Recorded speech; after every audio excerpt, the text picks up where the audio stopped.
তো আমি এই যে ইয়ার মালিক সিডের জাদু শশা লাগাইছি। আসলে জাদুই। এটা আমার লাগানো হচ্ছে ফেব্রুয়ারির 1 তারিখে বীজ বপন করছি জমিতে। এই পর্যন্ত 2বার হারভেস্ট করছি।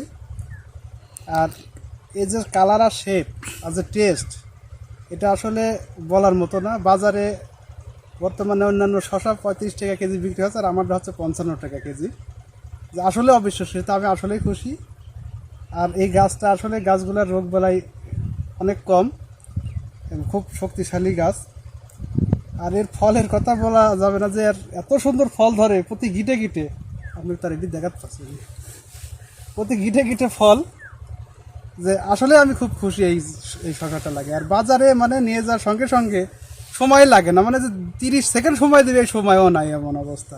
কৃষকেরা যদি কোনো শশা চাষ করতে যায় শীতকালীন জাত হিসাবে, আমার মনে হয় যে জাতটা আগে চয়েস করা উচিত, তারপরে অন্যান্য চিন্তা তার নিয়ে আসা উচিত। আচ্ছা ভাই, আমি প্রশ্ন না করে পারলাম না, এখানে কিন্তু আপনি আরেকটা জাত লাগাইছেন। হ্যাঁ, ওই জাতের নামটা কি এবং কেমন ফলন দিচ্ছে এটা? ওটা হচ্ছে মালিনী লাগাইছি। মালিনীর একটু রোগ ব্যাধি বেশি, গাছটা ফল এর চেয়ে ছোটো এবং টেস্ট কম, বিচি বেশি একটা ভিতরে। এর চেয়ে ছোটো, এর সাথে এটার সাথে ওটার কোনো যায়ই না কেউ। কিন্তু ওটার ফলন আমি ওটা একবার হারভেস্ট করেছি, এটা 2বার হারভেস্ট করেছি। এটা আমি টোটালি সেল করছি হচ্ছে 250 কেজি। 250 কেজি। আর ওইটা? ওটা সেল করেছে হচ্ছে 20 কেজি মাত্র। যাই হোক, আপনাকে ইয়ার মালিকের পক্ষ থেকে অসংখ্য ধন্যবাদ জানিয়ে শেষ করছি। আসসালামু আলাইকুম।